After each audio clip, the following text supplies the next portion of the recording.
I lay at the bottom of the hospital stairs, pain burning through every bone, breath shallow, ribs screaming, and above me, Bria. She didn't rush to help. She smirked, leaning over the rail, whispering just loud enough, "You deserved it."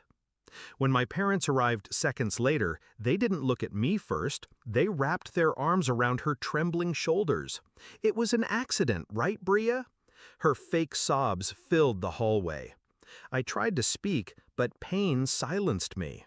What none of them knew, what Bria hadn't noticed, was that the security camera above the stairwell had caught everything, and the head nurse had already pressed record. Bria wasn't always my enemy.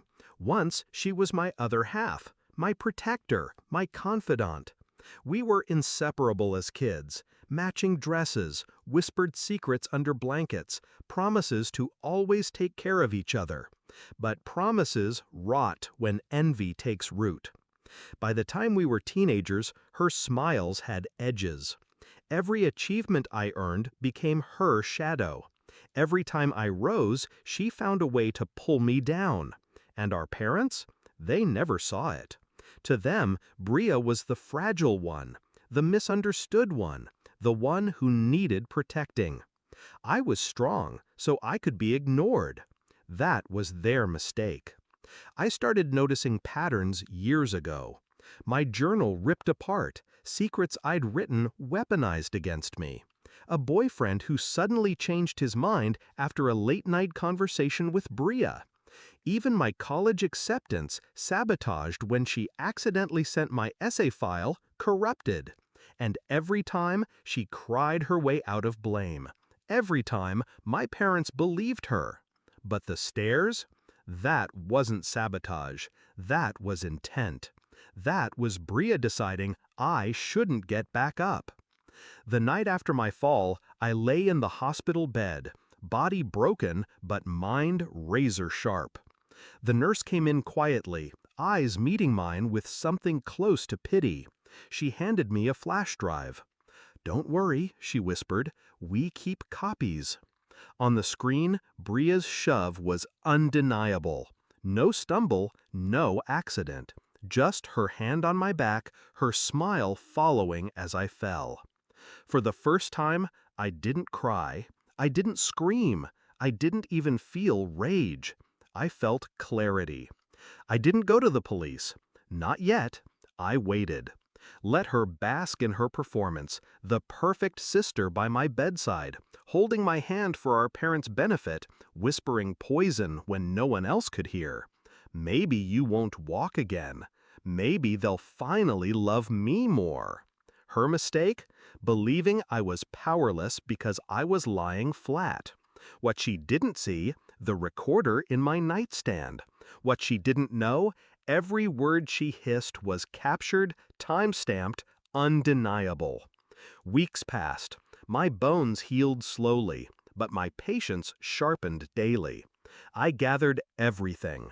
The video from the stairwell, the recordings from my hospital bed, screenshots of her messages mocking me to her friends. Piece by piece, I built the case. Not for the police, not yet.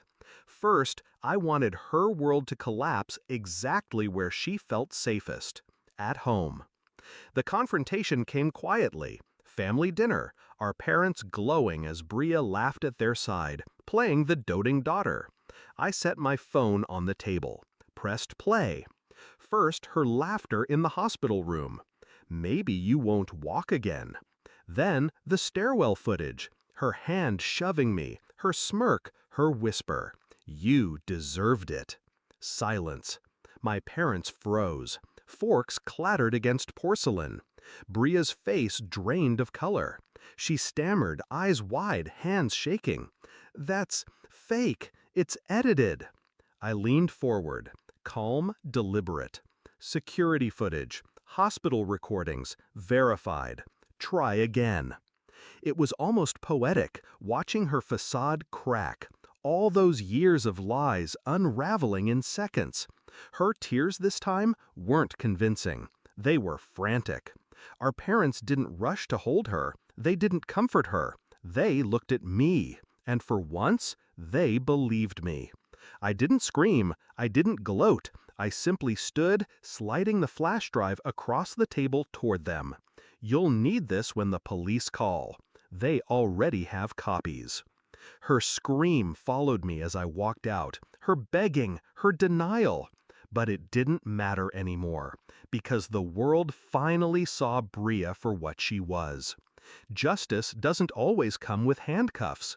Sometimes it comes with silence, with faces turning away, with the one thing Bria craved most, our parents' trust, shattered forever. As for me, I walked out lighter, not just from the cast finally off my leg, but from years of her weight lifted. When I think back to that fall now, I don't feel pain. I hear her words, "You deserved it." And I smile. Because she was right. I did deserve it. Not the fall, not the pain, but the chance to finally rise.